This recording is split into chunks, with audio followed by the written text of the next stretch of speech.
Good evening. In tonight's news bulletin, the Premier is in stable condition but remains in hospital in New Zealand.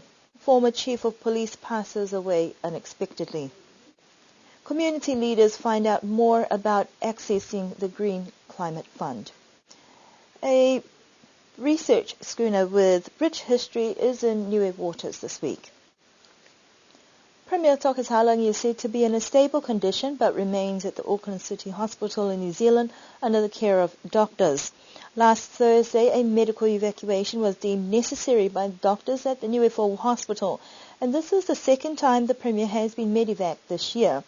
Honourable Pokotoi stated that the Premier is in a better condition compared to when he left, but he is still in hospital and recovering.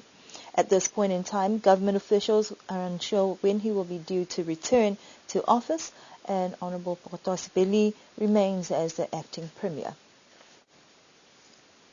Niue woke up yesterday morning to sad news that our former Chief of Police, John Saitini Tauvaka, had passed away at his home in East Auckland, New Zealand, of a heart attack. The 71-year-old had been experiencing health problems ever since he underwent a heart bypass operation years ago, although it didn't prevent him from attending Niuean social events and functions. Mr. Tauvaka, from the village of Makefu, was the first Niuean to hold a post as a Chief of Police for Niue at the age of 29 in 1975. He led the department for 10 years before moving away from Niue. He returned and had other stints as a Chief of Police from 2000 to 2004 before leaving Niue again for New Zealand, where he has stayed until his passing. According to family members, he was still an active person in various capacities for the Niuean community in Auckland and Sydney, Australia, where he spent time after he left Niue. Mr. Tauvaka is survived by his wife and family in Niue, New Zealand and Australia.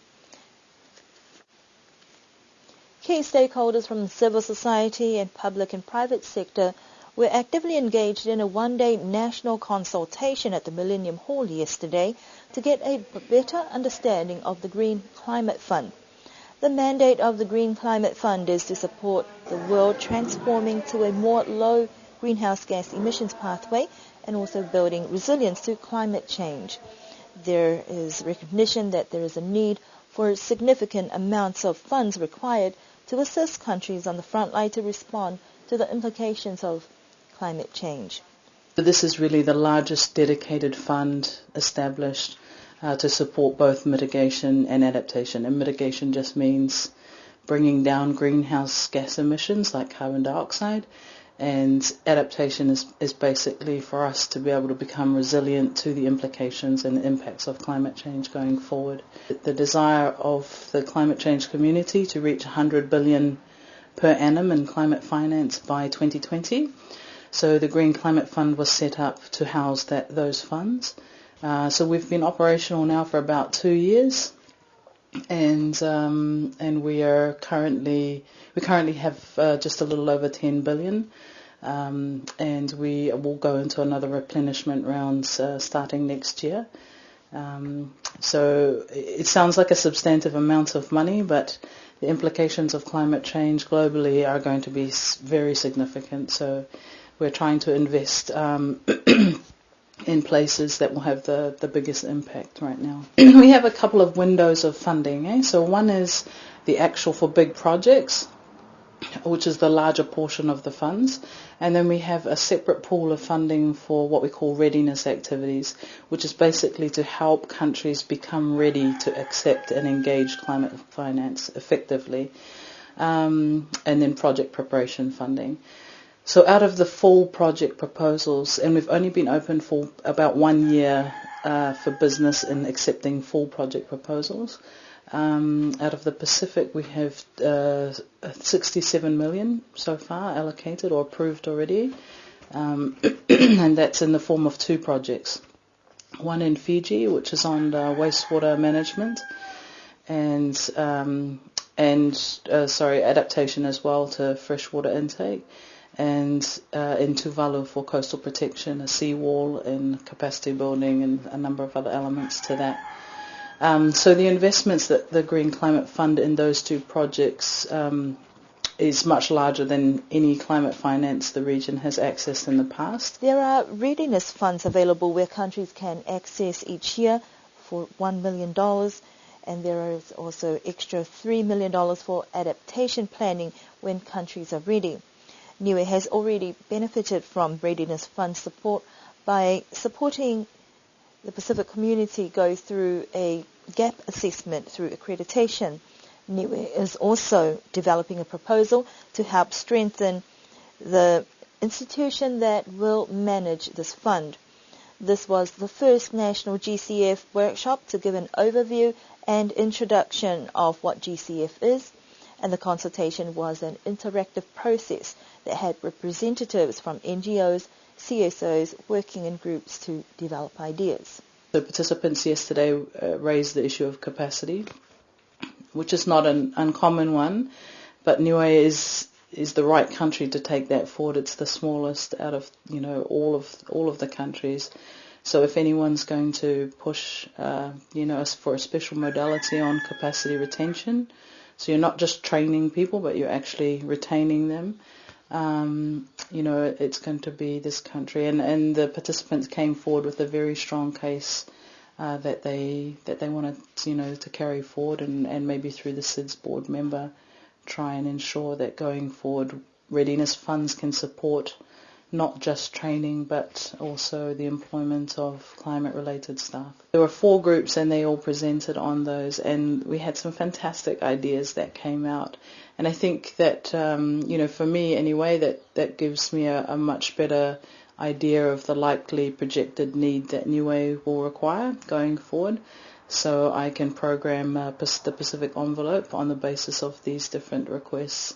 And some of the peculiar needs that come out of the Pacific, I will take all of those points and try to negotiate that within the Secretariat, so that we develop our policies to suit some of these special cases. The expectation is that there will be further consultations in future to raise awareness levels on ways to draw down on the funds.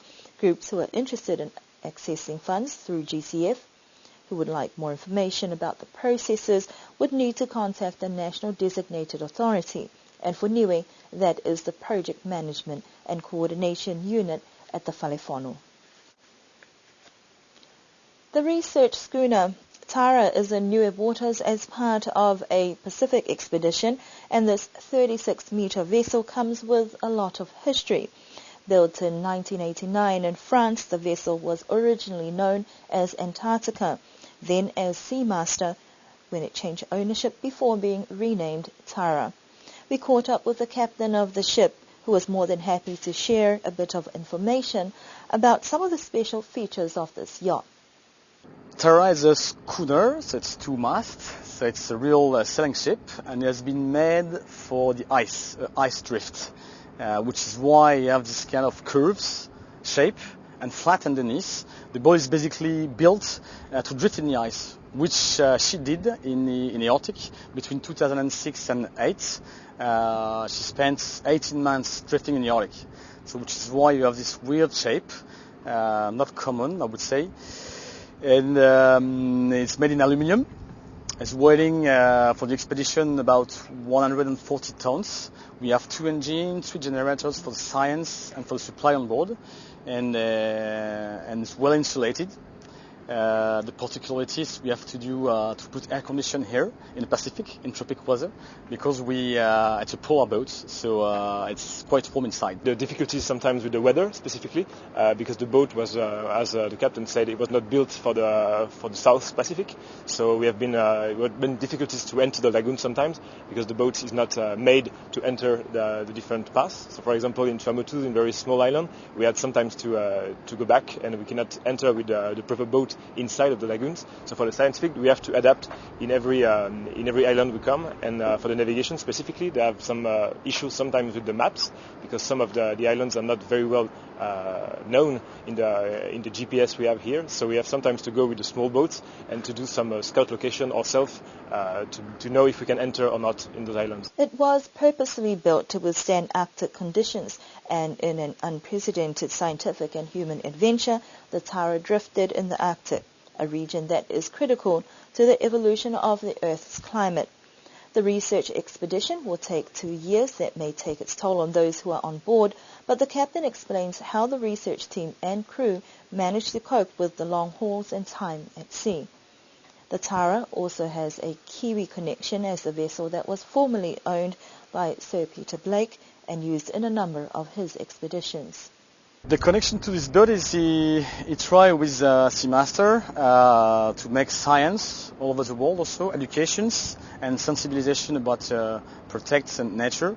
But he had a sad hand, just died on board in 2001. But we're still in touch with the family because it's Terra, Antarctica, Seamaster. It's a big family. Everybody's in touch, and we just keep going doing science and expedition in this boat. The Tara team are due to depart over the weekend on their way to Samoa, and at some point of the journey they intend to make a special stop in New Zealand. And before we end our news bulletin for this evening, we would like to wish Namukulu Village all the best for their celebration on Saturday.